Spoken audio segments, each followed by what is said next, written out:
నమస్కారం చిక్కోలు హృదయ స్పందన న్యూస్కి స్వాగతం. నేను సతీష్. ముందుగా వార్తలను వివరాలు చూద్దాం. అరసవల్లి కోనేరు దరి స్థలంలో సాంస్కృతిక కళా వేదికను నిర్మించేందుకు శ్రీకాకుళం ఎమ్మెల్యే గుండు శంకర్ ఈ రోజు శంకుస్థాపన చేశారు. కేంద్ర మంత్రి కింజరాపు రామ్మోహన్ నాయుడు 20.5 లక్షల ఎంపీ నిధులతో వేదికను నిర్మించేందుకు చర్యలు చేపడుతున్నట్లు ఈ సందర్భంగా ఎమ్మెల్యే పేర్కొన్నారు. వేదికతో పాటు విడివిడి గదులు, బాత్రూంతో కలిపి నిర్మించిన సామాన్య ప్రజలకు కూడా అనుమయంగా ఈ ప్రాంతం తయారు చేసేందుకు ప్రణాళికలను ప్రతిపాదించినట్లు తెలియజేశారు. కోనేరును కూడా పూర్తిగా ఆధునికీకరణ చేస్తామన్నారు. రథసప్తమి వేడుకలకు గాను అరసవల్లి కిల్లిపాలెం రోడ్డును వెడల్పు చేసేందుకు చర్యలు చేపట్టామని, అరసవల్లిలో వెలమ వీధి, ప్రతిపాదించిన వీధులు, తోట రోడ్డును అమలు చేసేందుకు చర్యలు చేపడుతూ కాల్వలను ఏర్పాటు చేయాలని, అవసరమైన మేరకు రోడ్లను నిర్మించాలని అధికారులను ఆదేశించారు. అరసవల్లి తెదేపా సభ్యులు ఎమ్మెల్యే శంకర్ గెలుపుపై 100 కొబ్బరికాయలు కొట్టి శ్రీ సూర్యనారాయణ స్వామి వారి మొక్కును చెల్లించుకున్నారు. కార్యక్రమంలో అరసవల్లి గ్రామ పెద్దలు, తెదేపా సీనియర్ నాయకులు, తెదేపా నగర పార్టీ నాయకులు, కార్యకర్తలు, స్థానిక ప్రజలు, భక్తులు తదితరులు పాల్గొన్నారు. జగద్గురు మార్గం శ్రీకాకుళం కేంద్రంలో 2 రోజుల పాటు మాస్టర్ పివి గురు పూజ మహోత్సవాలు ఘనంగా జరిగాయి. తొలి రోజు శనివారం సాయంత్రం శ్రీరామ నామ స్తూప ఆవిష్కరణ కార్యక్రమాన్ని నిర్వాహకులు నిర్వహించారు. అలాగే కార్మికులకు దుప్పట్లు పంపిణీ చేశారు. అనంతరం శ్రీ మహాగణపతి పూజను నిర్వహించారు. ఆ తర్వాత జగద్గురుం పీఠం భౌగోళిక అధ్యక్షుడు కేసీఎస్ గురుప్రసాద్ ప్రార్థన నిర్వహించి ఆధ్యాత్మిక ప్రవచనాన్ని తెలిపారు. ఆదివారం ఉదయం శ్రీ మహాగణపతి పూజా కార్యక్రమం ముందుగా నిర్వహించిన అనంతరం నారాయణ హోమాన్ని విశాఖపట్నానికి చెందిన రవిశంకర్ చేపట్టారు. అలాగే అంతర్జాతీయ కార్యదర్శి బిఆర్కే రాజు కూడా ప్రవచనాలను భక్తులకు అందజేశారు. అనంతరం మాస్టర్ ఈకే శత జయంతి ప్రవచనాలు మచిలీపట్నానికి చెందిన సిహెచ్ఎస్ఎన్ రాజు భక్తులకు తెలియజేశారు. గురూజీ రాసిన పుస్తకాలను చదువుకుంటూ జీవితంలో ఆచరించాలని, ఓంకారం వలన కలిగే ప్రయోజనాలను కూడా వివరించారు. ఓంకారాన్ని నిత్యం చేయడం వలన కలిగే అద్భుతాలను కూడా ఆయన తెలియజేశారు. అనంతరం సిహెచ్ సత్యదేవ్ ప్రసంగించారు. ఈ శరీరం మనది కాదని, శరీరం లోపల ఉన్న వెలుగు ద్వారా వెలుగుతూనే ఉంటామని చెప్పారు. ప్రసంగాల అనంతరం సత్యారములు జ్ఞాపిక ప్రధాన కార్యక్రమాన్ని నిర్వహించినట్లు నిర్వాహకులు వెల్లడించారు. అలాగే సాయంత్రం శ్రీ లలితా సహస్రనామ పారాయణం జరిగిందని, అలాగే విశాఖపట్నానికి చెందిన ఎన్ఎస్ఎస్ రాము, డాక్టర్ జిఏవి రామేశ్వర్ ఆధ్యాత్మిక ప్రసంగాన్ని కొనసాగించినట్లు చెప్పారు. కార్యక్రమంలో జగద్గురుం పీఠం శ్రీకాకుళం శాఖ చైర్మన్ పిఎస్ఎస్ రమణమూర్తి, సభ్యులు తదితరులు పాల్గొన్నారు. అరసవల్లి ప్రత్యక్ష దైవం శ్రీ సూర్యనారాయణ స్వామి వారిని దర్శించుకునేందుకు దూరభారాల నుంచి భక్తులు ఈరోజు తరలివచ్చారు. దూరభరాల నుంచి విచ్చేసిన భక్తులు స్థానిక భక్తుల దర్శనార్థం ఆలయ అధికారులు క్యూ లైన్లు ఏర్పాటు చేయగా క్యూ లైన్లు గుండా భక్తులు స్వామివారిని దర్శించుకున్నారు. భక్తులు ముందుగా ఇద్దరు పుష్కరిణిలో స్నానమాచరించి స్వామివారికి మొక్కులను చెల్లించుకున్న అనంతరం స్వామివారిని దర్శించుకుని తీర్థప్రసాదాలను స్వీకరించారు. అలాగే ఆలయ ఆనమెట్టి మండపంలో సామూహిక సూర్య నమస్కారాల కార్యక్రమాన్ని అర్చకులు నిర్వహించారు. ఈ కార్యక్రమంలో భక్తులు పాల్గొని స్వామివారి అనుగ్రహాన్ని ఆకాంక్షించారు. ఆలయ ప్రాంగణంలో దర్శనం అనంతరం తిరిగి వెళ్లే భక్తులకు ఆలయ అధికారులు ఉచితంగా ప్రసాదాన్ని అందజేస్తున్నారు. ప్రతిరోజు ఆలయ ప్రాంగణంలో జరిగే అన్నప్రసాద వితరణ కార్యక్రమం ఈ రోజు కూడా నిర్వహించారు. ఆలయ ప్రాంగణం అంతా భక్తులతో కిటకిటలాడగా భక్తులకు అన్ని ఏర్పాట్లను అధికారులు ఏర్పాటు చేశారు. ఆలయ కార్యనిర్వహణాధికారి కెఎన్విడి ప్రసాద్ మాట్లాడుతూ భక్తులకు స్వామివారి దర్శనం సులభతరంగా ఉండేందుకు చర్యలు చేపడుతున్నట్లు చెప్పారు. భక్తులకు మరింత సౌకర్యాలను కల్పించేందుకు కృషి చేస్తున్నట్లు చెప్పారు. ఈ రోజు స్వామివారికి వచ్చిన ఆదాయ వివరాలను ఆయన ఒక ప్రకటనలో వెల్లడించారు. నడక ఆరోగ్యానికి మహాసాధనం. ఇదే మాటను వైద్యులు, మన పెద్దలు ఎప్పుడో చెప్పారు. మారుతున్న ఆధునిక పరిస్థితుల దృష్ట్యా మనుషులకు శారీరక వ్యాయామం తగ్గడం వలన పలు రోగాల బారిన పడుతున్నాం. ఆరోగ్యానికి నడక అవసరమని తెలిపే ప్రత్యేక కథనం ఈరోజు స్పందన న్యూస్లో చూద్దాం. ఈ సృష్టిలో జీవిస్తున్న ప్రతి ప్రాణికి శారీరక వ్యాయామం తప్పనిసరి అని ప్రకృతి నియమం చెబుతోంది. మనిషి తప్ప ప్రతి జీవి తన ఆహారం కోసం శారీరక శ్రమ పడుతున్నాడు.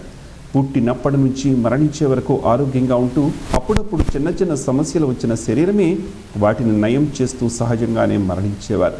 మనిషి మాత్రం ఇప్పుడున్న సుఖాలను మించి సుఖాలను పొందే మార్గాలను అన్వేషించే మార్గంలో తనను తాను కోల్పోతున్నాడు.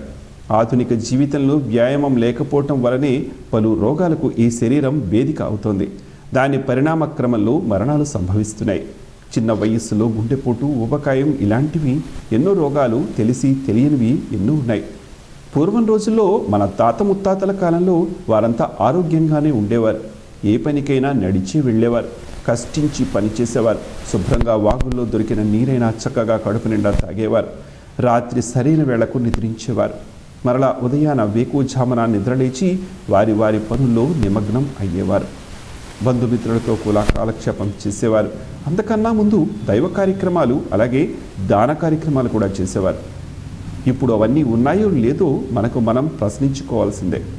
రోజులో సహజంగా జరిగే నడకను ఇప్పుడు వాకింగ్ ఆంగ్ల భాషలో అంటూ ఉదయాన సాయంత్రపు పూటల్లో కొందరు చేస్తున్నారు. ఇది మంచి పరిణామమే అయినప్పటికీ అందరూ నడక గొప్పతనాన్ని గుర్తించాలి. ప్రతి ఒక్కరూ నడకను ఎంచుకుని ఆరోగ్యాన్ని పొందాలి. ఆరోగ్య ఆంధ్రప్రదేశ్ దిశగా ప్రతి ఒక్కరూ కృషి చేయాల్సిన అవసరం ఇప్పుడుంది. ముఖ్యంగా ప్రభుత్వాలు ఎన్ని చేసినా ప్రజల నుంచి స్పందన రావాలి.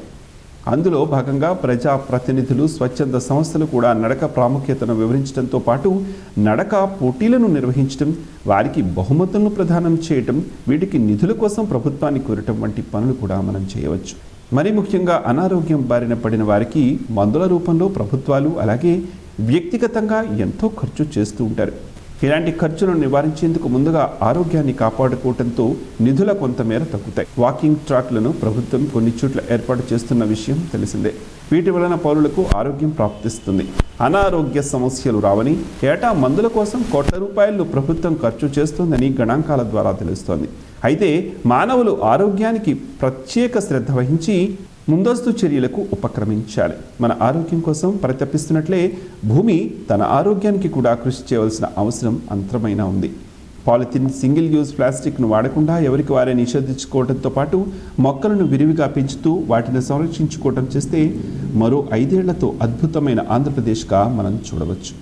ప్రజా ఫిర్యాదుల నమోదు పరిష్కార వేదిక జిల్లా పరిషత్ సమావేశ మందిరంలో సోమవారం ఉదయం 10 గంటల నుండి జడ్పీ సమావేశ మందిరంలో నిర్వహించబడుతుందని జిల్లా కలెక్టర్ స్వప్నిల్ దినకర్ పుణెట్కర్ ఒక ప్రకటనలో ఆదివారం వెల్లడించారు. అర్జీదారులు వారి అర్జీల నమోదు చేసుకోవడానికి meekosam.ap.gov.in వెబ్సైట్లో వారి అర్జీల నమోదు చేసుకోవచ్చని ఆ ప్రకటనలో పేర్కొన్నారు.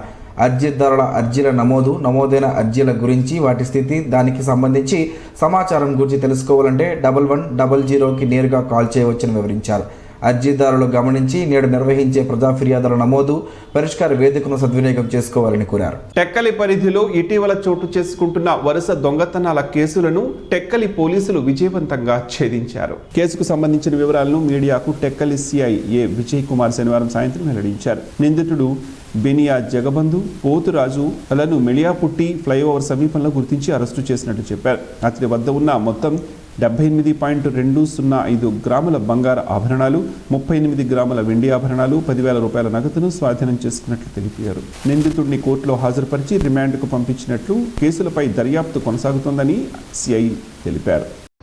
173/25 క్రైమ్ నంబరు, అది అయ్యప్ప నగర్లో జరిగిందండి. రాత్రి వేళల్లో సంచరించి అదే ఇంట్లో ప్రవేశించి అక్కడ కూడా ఇంటి తలుపులను బద్దలు కొట్టుకొని లోపలికి వెళ్ళి బీరువాను కూడా బద్దలు కొట్టి లోపల ఉన్నటువంటి ప్రాపర్టీ బంగారు వస్తువులను తీసుకొని వెళ్ళిపోయాడు. అదేవిధంగా 2024 సంవత్సరంలో ఎన్టీఆర్ నగర్ కాలనీలో 9వ నెలలో జరిగినటువంటి నేరము, మరియు అదే సంవత్సరం 2024 సంవత్సరం 11వ నెలలో రేవతిపతి నగర్లో కూడా ఈయన ఇంటి తలుపుల్ని కిరాణా షాపు ఒక బడ్డీ షాపుని షట్టరు ఎరగొట్టుకొని లోపలికి వెళ్ళి అక్కడ కూడా దొంగతనం చేయడం జరిగింది. ఈయన ఈ దినం మాకున్నటువంటి ఖచ్చితమైనటువంటి సమాచారం మేరకు మీడియేటర్లని, విఆర్ఓలు అయినటువంటి మీడియేటర్ని పిలిపించుకొని మా యొక్క సిబ్బందితో సహాయంతో ఈయన్ను మిలియాపుట్టి ఫ్లైఓవర్ బ్రిడ్జ్ దగ్గర ఉదయం 10 గంటలకు అదుపులోకి తీసుకున్నాము. తీసుకున్న తర్వాత ఈయన చేసినటువంటి, గతంలో చేసినటువంటి, ఈ సంవత్సరం చేసినటువంటి పలు రకాల నేరాలు కన్ఫెస్ చేయడం జరిగింది.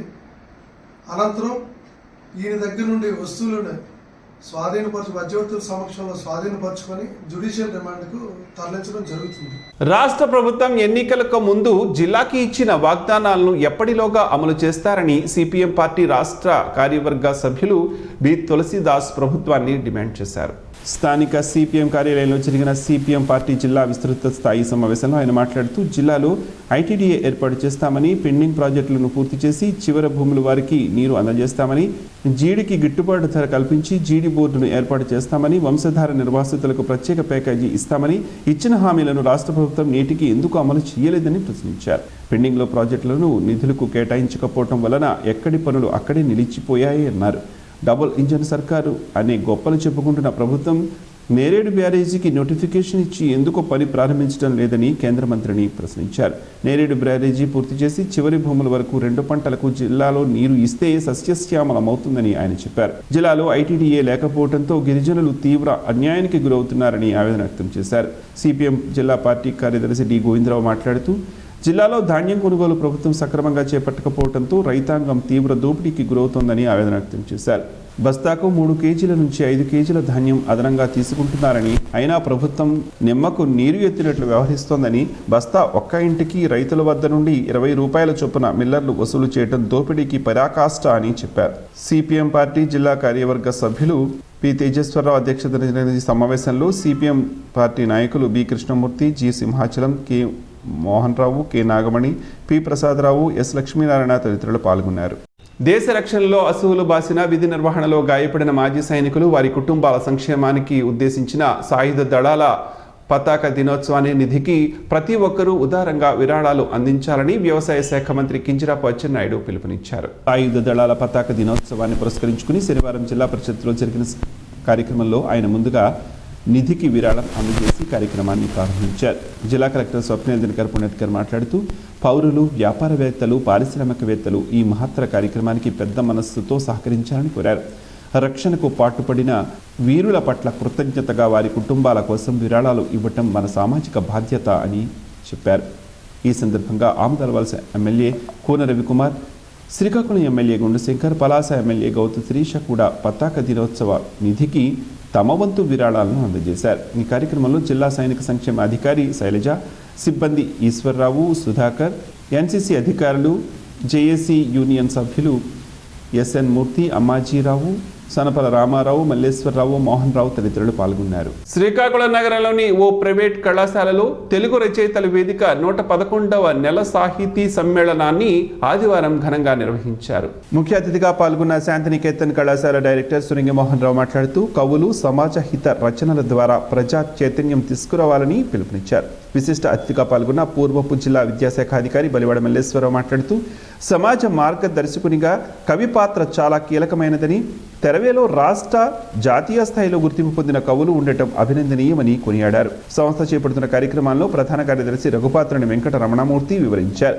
ఇటీవల జరిగిన సిక్కోలు పుస్తక మహోత్సవంలో పాల్గొన్న తెరవే కవులకు అతిథులు జ్ఞాపికలను అందజేశారు. తెరవే సభ్యులు కిల్లాన శ్రీనివాస్ జన్మదినం సందర్భంగా సభ్యులు అతిథులచే కేక్ కట్ చేయించి శుభాకాంక్షలు తెలియజేశారు. అనంతరం జరిగిన కవి సమ్మేళనంలో కవులు Gudimetla Gopalakrishna, Tulala Sivaramma, Barava Komalarao, Iddi Papayya, Vavilapalli Rajarao, Vadada Srinivas, Talagana Lingaraju, Pudi Janardhan Rao, K Srinivas, M Upendra Sharma, IND Prasad, RV Ramanamurthy, Lalithareddy, Bhogila Umamaheswararao, Dasireddy Chiranjeevi, B Jagannatham, Kuppili Trinatharao, Chodavaram Eswararao, S Brahmaji తదితరులు పాల్గొని తమ కవితలను చదివి వినిపించారు. కూటమి ప్రభుత్వం రైతులను అన్ని విధాలా ఆదుకుంటుందని, ప్రతి రైతుకు రాయితీపై యూరియాను పంపిణీ చేస్తుందని ఎచ్చెర్ల శాసనసభ్యులు నడికుడి ఈశ్వరరావు పేర్కొన్నాడు. రైతులు ఏ విషయంలోనూ ఆందోళన చెందాల్సిన అవసరం లేదని ఆయన భరోసా కల్పించారు. స్థానిక బొంటుమల్లి పంచాయతీ పరిధిలోని రైతులకు శనివారం సబ్సిడీపై యూరియా పంపిణీ కార్యక్రమాన్ని నిర్వహించారు. ఈ కార్యక్రమానికి ముఖ్య అతిథిగా హాజరైన ఎమ్మెల్యే ఈశ్వరరావు మాట్లాడుతూ ప్రభుత్వం ఎల్లప్పుడూ రైతులకు అండగా ఉంటుందని తెలియజేశారు. రైతుల సంక్షేమమే లక్ష్యంగా ప్రభుత్వం పనిచేస్తోందని, వారికి అవసరమైన సబ్సిడీ విత్తనాలు, ఎరువులను సమయానికి అందజేస్తోందని ఆయన హామీ ఇచ్చారు. ఈ కార్యక్రమంలో Lanka Prabhakar Rao, Bali Srinivasarao, Akula Ravikumar, PACS director Punyapu Sankararao, hospital director Dannana Chiranjeevi, MPTC Sanjeevarao, Kayitharamana తదితరులు పాల్గొన్నారు. రాజీవ్ గాంధీ వైజ్ఞానిక సాంకేతిక విశ్వవిద్యాలయం పరిధిలోని 4 క్యాంపస్ల విద్యార్థుల కోసం శ్రీకాకుళం ఐఐటి ప్రాంగణంలో ప్రతిష్టాత్మక ఇంటర్ క్యాంపస్ స్పోర్ట్స్ టోర్నమెంట్ 3వ రోజు ఉత్సాహంగా ముగిసింది. RGU KT Srikakulam sports board, physical education విభాగం సంయుక్త ఆధ్వర్యంలో వాలీబాల్, చెస్ వంటి పలు క్రీడాంశాల్లో తుది మ్యాచ్లు జరిగాయి. పురుషుల వాలీబాల్ విభాగంలో నూజివీడు క్యాంపస్ విజేతగా నిలవగా ఆదిత్య శ్రీకాకుళం 2వ స్థానం తగ్గించుకుంది. మహిళల వాలీబాల్, మహిళల చెస్ విభాగాల్లో శ్రీకాకుళం క్యాంపస్ ఆధిపత్యాన్ని ప్రదర్శించి మొదటి స్థానాలను కైవసం చేసుకుంది. వాలీబాల్ తుది మ్యాచ్లను హోరాహోరీగా జరిగి ప్రేక్షకులను అలరించాయి. ఈ క్రీడా వేదిక ముగింపు సందర్భంగా జరిగిన కార్యక్రమంలో డైరెక్టర్ ప్రొఫెసర్ కొక్కిరాల వెంకట ధనబాలాజీ, పరిపాలనా అధికారి doctor Muni Ramakrishna, dean doctor Sivaramakrishna, finance officer doctor Vasu, welfare dean doctor Ravi Gedela పాల్గొన్నారు. విజేతలను, రన్నరప్లను వారు అభినందించారు. అధ్యాపకులు దిలీప్ కుమార్, కృష్ణంరాజు, ఇతర క్యాంపస్ల ఫిజికల్ ఎడ్యుకేషన్ అధ్యాపకులు, పిఆర్ఓ మామిడి షణ్ముఖ, పెద్ద సంఖ్యలో అధ్యాపక విద్యార్థి బృందం ముగింపు ఉత్సవంలో పాల్గొన్నారు. సివిల్ సప్లై జాతీయ ఆహార భద్రతా చట్టం 2013లో భాగంగా జిల్లా విజిలెన్స్ కమిటీ సభ్యులుగా రేషన్ డీలర్ల సంక్షేమ సంఘం జిల్లా అధ్యక్షులు పగడ భాస్కర్ రావును నియమిస్తూ జిల్లా కలెక్టర్ స్వప్నిల్ దినకర్ పుడర్కర్ ఉత్తర్వులు జారీ చేశారు. విజిలెన్స్ సభ్యులుగా నియమించిన వ్యక్తులు పారదర్శకత, జవాబుదారీతనం పాటిస్తారని, సివిల్ సప్లై పరిధిలో రేషన్ డిపోల్లో ఎలాంటి అవకతవకలు జరగకుండా విజిలెన్స్ కమిటీ పనిచేయాల్సి ఉంటుంది. ఈ సందర్భంగా వడగ భాస్కర్ రావు మాట్లాడుతూ తనపై నమ్మకం ఉంచి జిల్లా విజిలెన్స్ కమిటీ సభ్యులుగా నియమించడం పట్ల ఆనందాన్ని వ్యక్తం చేస్తూ జిల్లా కలెక్టర్కు కృతజ్ఞతలు తెలియజేశారు. తనకు ఇచ్చిన బాధ్యతలను శక్తివంచన లేకుండా నెరవేరుస్తానని భాస్కర్ రావు పేర్కొన్నారు. కమిటీ సభ్యులతో కలిసి పనిచేస్తానని తెలియజేశారు. జిల్లా పౌర సరఫరాల శాఖ విజిలెన్స్ కమిటీలో స్పందన వాలంటరీ ఆర్గనైజేషన్ వ్యవస్థాపక అధ్యక్షులు పంచిరెడ్డి కృష్ణారావును జిల్లా కలెక్టర్ సభ్యులుగా నియమించారు. అందుకు సంబంధించిన అధికారిక లేఖను పంచిరెడ్డి కృష్ణారావుకు జిల్లా యంత్రాంగం పంపించినట్లు కృష్ణారావు ఒక ప్రకటనలో తెలుపగా ఆయనను నేతలు, స్థానికులు, పలు స్వచ్ఛంద సంఘాల ప్రతినిధులు అభినందనలు తెలియజేశారు. ఓట్స్ తో అనేక ఆరోగ్య ప్రయోజనాలు దాగి ఉన్నాయని ఆరోగ్య నిపుణులు చెబుతున్నారు. ఆ వివరాలు ఏమిటో ఈ రోజు ప్రసారమయ్యే ఆరోగ్యమే మహాభాగ్యంలో తెలుసుకుందాం.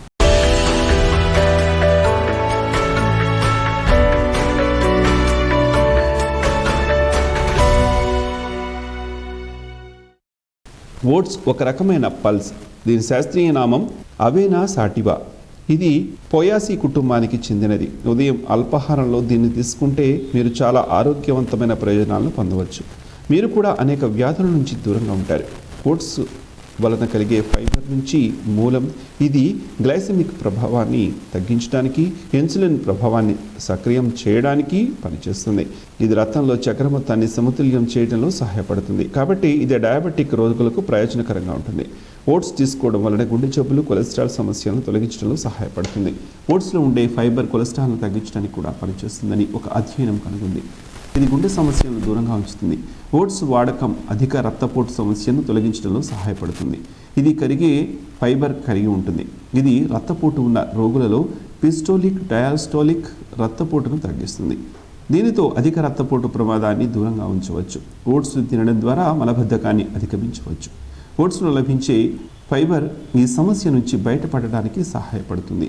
ఒత్తిడిని తగ్గించవచ్చు. ఇందులో విటమిన్ బి6 మంచి మొత్తంలో ఉంటాయి. ఫోలేట్ ఒత్తిడిని తగ్గించడంలో సహాయపడుతుంది. ఓట్స్లో కాల్షియం, ప్రోటీన్, మాగ్నీషియం, సిలికాన్ మంచి మొత్తంలో ఉంటాయి.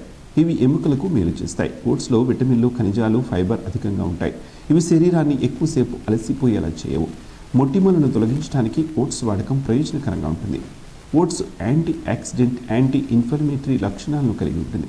ఇవి చర్మానికి ఎక్కువ ప్రయోజనకరంగా ఉంటుంది. Oats antioxidant, anti inflammatory లక్షణాలను కలిగి ఉంటాయి కాబట్టి ఇవి బ్యాక్టీరియాను దూరంగా ఉంచుతాయి. మొటిమలను అనుమతించవు. జుట్టు పెరుగుదలకు సిలికాన్ సహాయపడుతుందని, ఓట్స్లో సిలికాన్ ఆమ్లం కనబడుతుందని ఒక పరిశోధనలో తేలింది. దీనికోసం జుట్టు పెరుగుదలకు కూడా ఇది ఉపయోగపడుతుందని ఆరోగ్య నిపుణులు అంటున్నారు.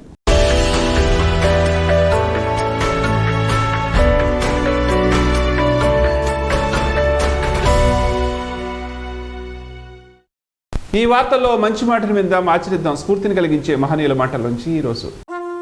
జీవనం గమనం గమ్యం. ఋషి చింతన.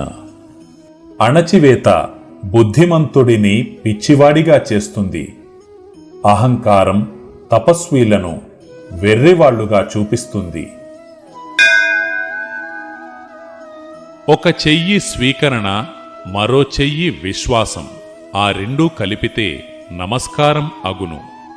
ఆ నమస్కారమే సంస్కారమునకు ఆస్కారం అగును.